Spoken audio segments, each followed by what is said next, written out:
Hello student, Vipin classes exam में आप लोगों का स्वागत है। आज हम कक्षा 10 कौन सा क्लास 10 के कौन सा चैप्टर के बारे में हम बात करेंगे? द्विघात समीकरण। कौन सा? द्विघात समीकरण। आपका चैप्टर जो चल रहा है वो दो घात समीकरण चल रहा है, ठीक है। तो इस चैप्टर के बारे में हम चर्चा करेंगे। और आज जो सबसे महत्वपूर्ण है कि अभी तक आप लोगों ने देखा कि पिछले वीडियो में आप लोगों ने देखा कि दो घात समीकरण के कैसे हम फैक्टर ज्ञात करते थे, उनके कैसे गुणनखंड ज्ञात करते थे, गुणनखंड करने के बाद हम उनके शून्यक भी ज्ञात करते थे। तो जैसे हमारे पास कोई द्विघात समीकरण कैसे होता है? द्विघात समीकरण एक्स स्क्वायर के अधिकतम घात, चर की अधिकतम घात कितनी होती है? 2। यानी आपका द्विघात समीकरण ए एक्स स्क्वायर प्लस का बी एक्स प्लस का सी बराबर 0 हो तो मूलों की प्रकृति ज्ञात करनी है। इसमें आपसे पूछेगा कि मूलों की प्रकृति कैसी है। सुनिएगा, देखिएगा, यहाँ पे जैसे सपोज दैट आपके पास कोई भी चीज मान लीजिएगा, जैसे हमारे पास 2x स्क्वायर प्लस का 5x माइनस का 3 ये दिया है, बराबर का लिखा 0, लिखा है। ये हमारा द्विघात समीकरण है। मतलब ax स्क्वायर प्लस का bx प्लस का c बराबर 0 से इसकी क्या करोगे? तुलना करेंगे। इसकी क्या करेंगे? तुलना करेंगे। जब तुलना करेंगे तो a बराबर क्या पाओगे? और b बराबर कितना पाओगे? 5। और c बराबर कितना पाओगे? माइनस का 3 हो जाएगा।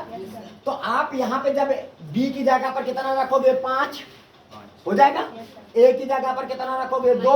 और 3 की जगह पर आप कितना रखोगे? माइनस का। और c की जगह पर माइनस का 3 रखोगे। b की जगह पर 5 रखोगे तो कितना पाओगे? 25। माइनस लगा दिया। 4 लिखेंगे, a की जगह पर हम कितना रखेंगे? 2। और c की जगह पर तो माइनस माइनस प्लस हो जाएगा।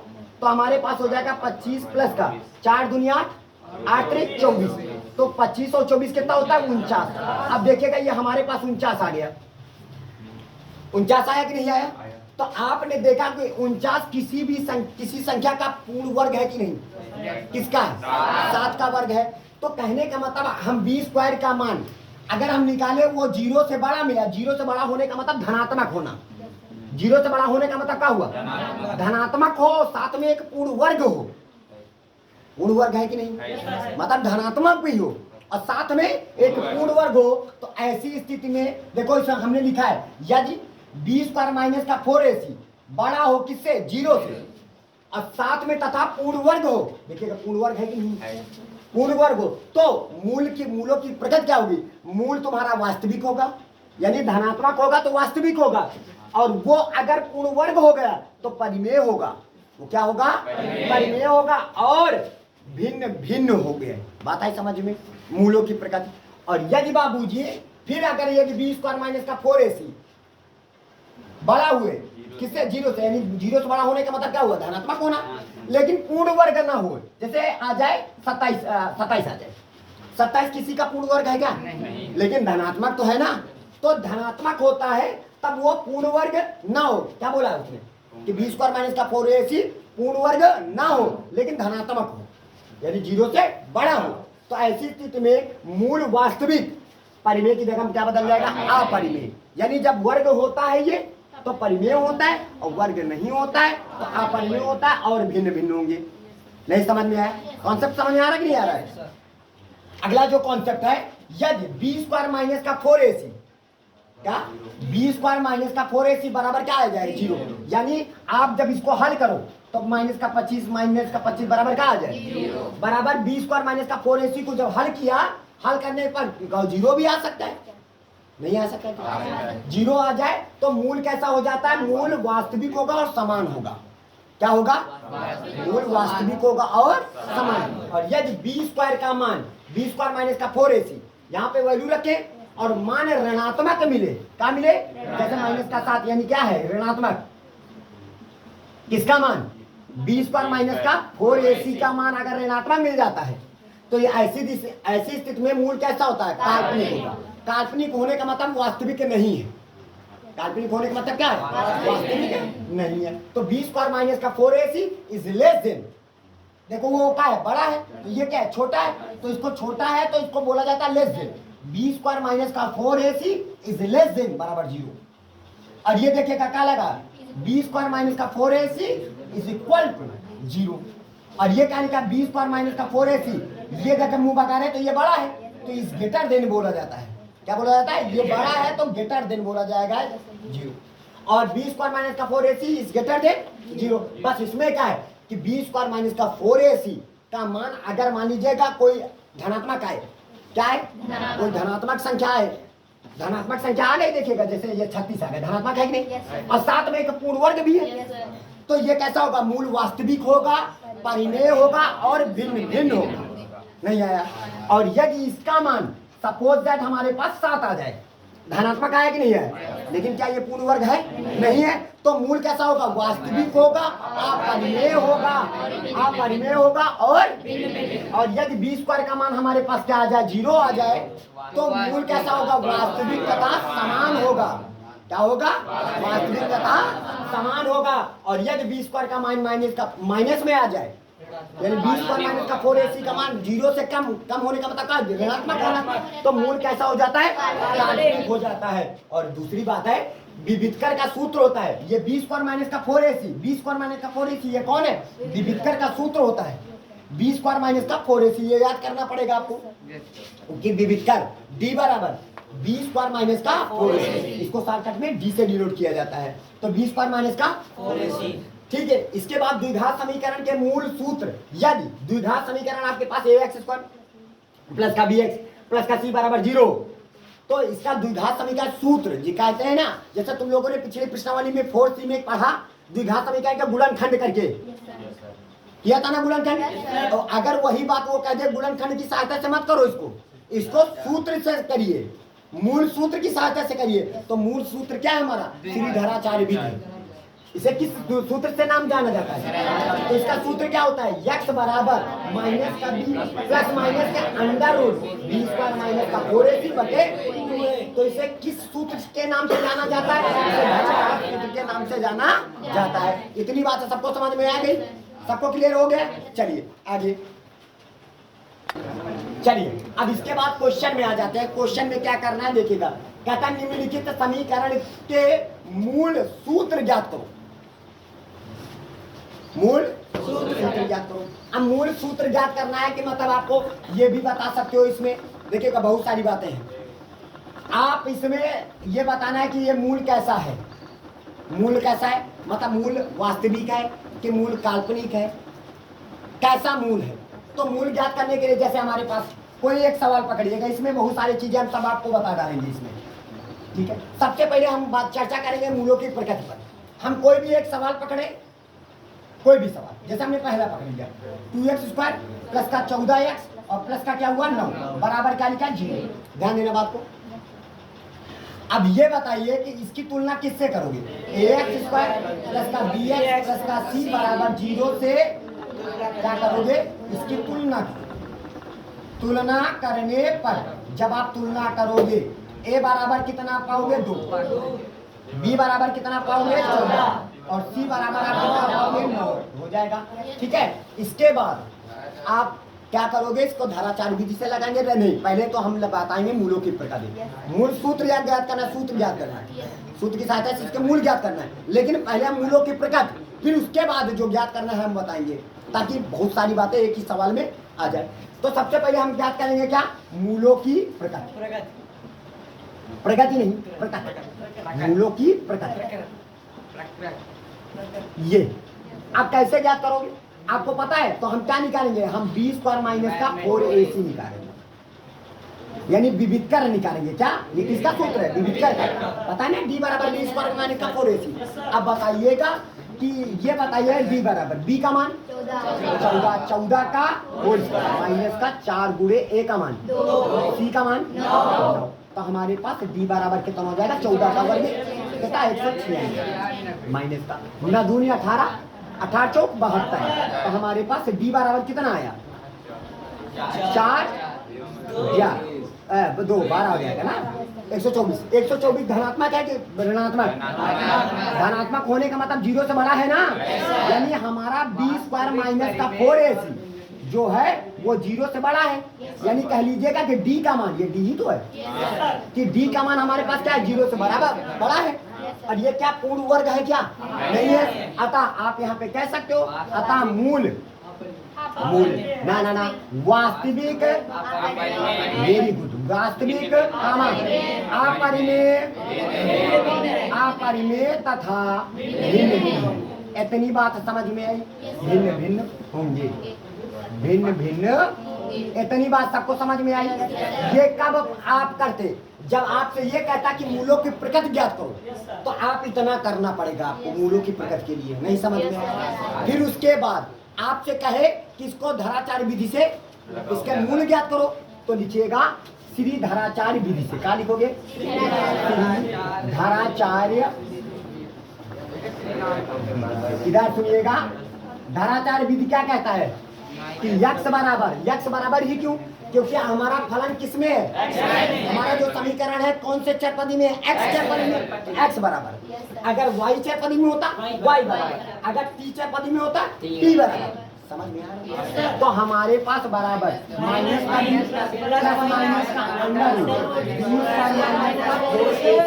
बटे एक्स लिखोगे, माइनस लगा, और बी का मान हमारे पास कितना है? 14, तो 14 लिख देंगे, प्लस माइनस का अंडर रूट। अभी देखेगा 20 पर माइनस का 4ac, देखेगा अभी निकाला था 20 पर माइनस का 4ac का मान कितना? तो यहाँ पे 124 लिख देंगे बटे, नहीं आया का समझ? नहीं आया? अब देखिएगा ए का मान, हाँ ए का मान हमारे पास क्या है? तो आप दो रख दीजिए, इतनी बात समझ लिया। अब देखिएगा 124 को लासा निकाल लीजिएगा, 4 से कट जाएगा। देखिए 4 टाइम 12, 4 का नाम 4। क्या आप यहाँ पे समझ लीजिएगा, माइनस का 14 लिखा प्लस माइनस का, हम इसको 31 गुणे 4 कर सकते हैं। 4 का नाम 4, 4 टाइम 12 वही है। हम 31 गुणे 4 ही क्यों लिखा? क्योंकि 4 का वर्गमूल बाहर निकल है, 2 निकल आएगा ना, ध्यान देना। अब बटे कितना हो जाएगा? 4। तो यक्ष बराबर हमारे पास, तो माइनस का 14 प्लस माइनस का 4 का वर्गमूल 2 और अंडर रूट 31 बटे 4 आया। ऊपर से क्या कामन है? 2 कामन है, तो यक्ष बराबर 2 कामन कर लिया, काहे का? खाली 2 कामन, 2 कामन कर लिया, तो बचा 7 दूनी 14, 7 बचेगा, और प्लस माइनस दोनों लगाना, और अंडर रूट क्या हो जाएगा? 31, और बटे कितना हो जाएगा? 4। तो 2 एक का नाम 2, 2 दूनी 4। एक्स का मान हमारे पास क्या निकल गया? माइनस का 7 प्लस माइनस का अंडर रूट 31 बटे 2। यही आपका क्या हो जाएगा? आंसर हो जाएगा। That's all. बात आ रही समझ में? चलिए इसको नोट करिएगा फटाक से। चलिए अब देखिएगा इसमें भी, तो आपको समझ में आ गया होगा कि निम्नलिखित समीकरण के मूल सूत्र ज्ञात करो, यानी जो धाराचार्य विधि है उससे निकालना है, यक्ष का मान निकलेगा, वही हमारा क्या हो जाएगा? मूल सूत्र से यक्ष के मान निकाला है। अब मूलों के इसमें क्या करना है? लक्षण। लक्षण का मतलब प्रकृति ज्ञात करनी है कि मूल वास्तविक है, कि मूल काल्पनिक है, कि मूल समान है, कैसा है मूल।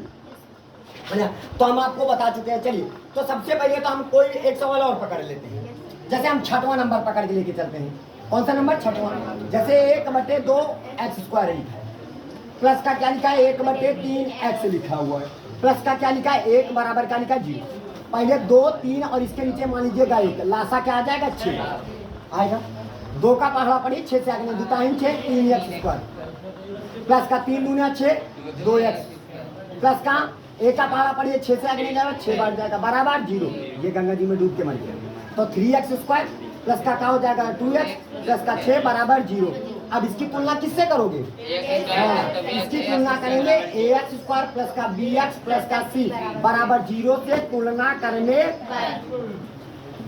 करने पर। अब बताइएगा a बराबर कितना है? a बराबर 3 है, b बराबर 2 है, और c बराबर हमारे पास 6। अब करेंगे मूलों की प्रकृति ज्ञात करेंगे, यानी मूलों के लक्षण। तो सबसे पहले मूलों की प्रकृति, मूलों की प्रकृति ज्ञात करने के लिए डी बराबर यानी विविधकर निकालना, डी स्क्वायर माइनस का 4ac। डी को क्या बोला जाता है? विविधकर। हम ये पता करेंगे डी का मान पॉजिटिव निकलता है कि डी का मान निगेटिव निकलता है, या डी का मान 0 निकलता है, क्या निकलता है? अब चलिए डी बराबर बी का मान 2 का होल स्क्वायर माइनस का 4 गुणे ए का मान 3 और सी का मान 6। तो डी बराबर कितना हो जाएगा? 2 का स्क्वायर 4 हो जाएगा, और माइनस का 4 टाइम 12 बचन 72। तो कितना हो जाएगा? डी बराबर ऋणात्मक आया, ऋणात्मक।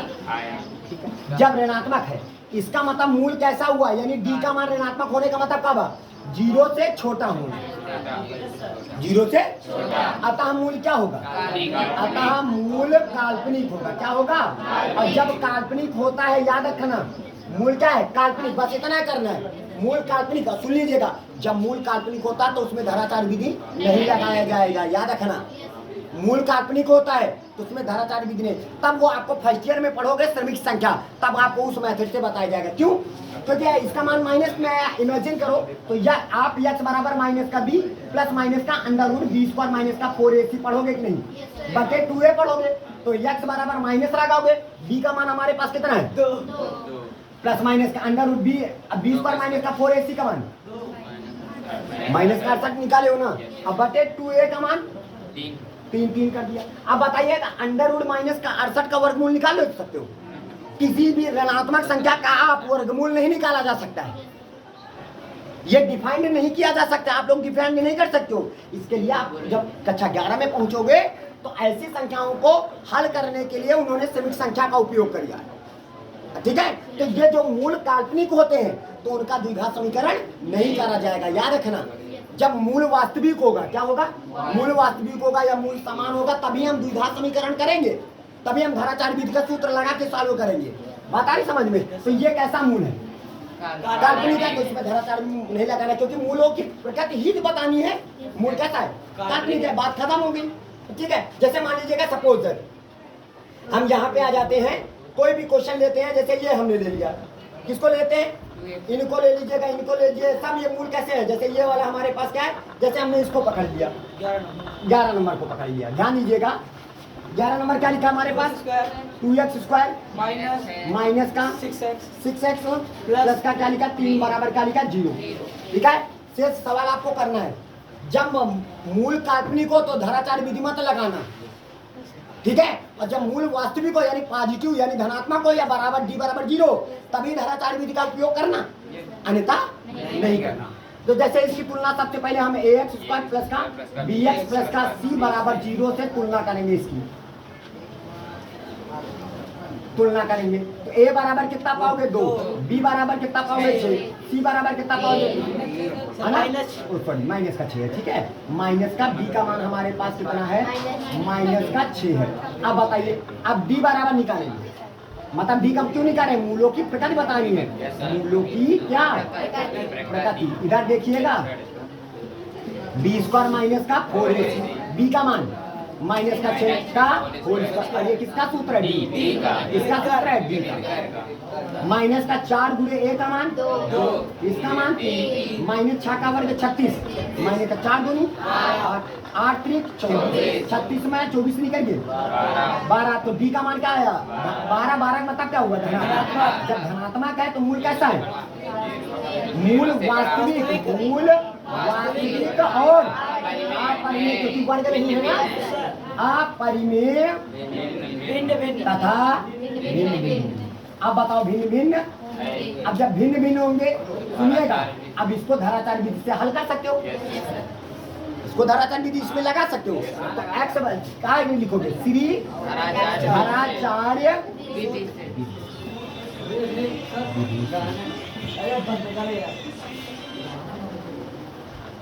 श्री धराचार्य विधि से। तो धराचार्य विधि क्या कहता है हमारे पास? x बराबर माइनस का b प्लस माइनस का under root b square minus का 4ac बटे x बराबर माइनस लगाओ। अच्छा, b का मान हमारे पास कितना है? माइनस का 6 प्लस माइनस का under root b square minus का 4ac का 12। 12 को 4 गुणे 3 कर सकते हैं बटे 2, a का मान 2 हो गया। x बराबर माइनस का 6, 4 का वर्गमूल 2 बाहर निकल आएगा, अंडर रूट 3 बटे 4। दोनों के पास क्या कॉमन है? 2 कॉमन कर लेंगे। कहाँ पे? Minus B. अच्छा, इसका मान अच्छा है, बी का मान कितना है? माइनस का बी, तो माइनस माइनस हो जाएगा प्लस, ये हो जाएगा प्लस का। ठीक है, अब यहाँ पे ऊपर भी हमारे पास ये तो सूत्र है हमारा। ठीक है, अब बताइएगा दोनों में क्या कॉमन है? ये प्लस है। ठीक है, प्लस है। दोनों के पास क्या कॉमन है? 2। तो जब हम 2 कॉमन कर लेंगे तो 2 बाहर निकल के आ जाएगा, 2 ही 6 और प्लस माइनस का अंडर रूट 3 बटे 4। 2 1 2 2 दूनी x बराबर कितना आ गया? 3 प्लस माइनस का अंडर रूट 3 बटे 2। इस प्रकार आप सारे सवाल लगा सकते हो कि नहीं? ठीक है, तो उम्मीद है कि ये सारे सवाल आप सभी लोगों से 1 से लेकर के कहाँ तक 12 तक के, यानी जहाँ पर मूलों की प्रकृति बतानी है तो आपको सिर्फ इतना लगाना है, मूल वास्तविक है, मूल काल्पनिक, इतना ही करना है। और जहाँ पे सूत्र है तो आपको इतना करना है। नहीं समझ में आया तो सभी बच्चे 1 से लेकर के 12 तक के सभी सवाल हल करके कॉपी में लगा के लेके आएंगे। जय हिंद, जय भारत।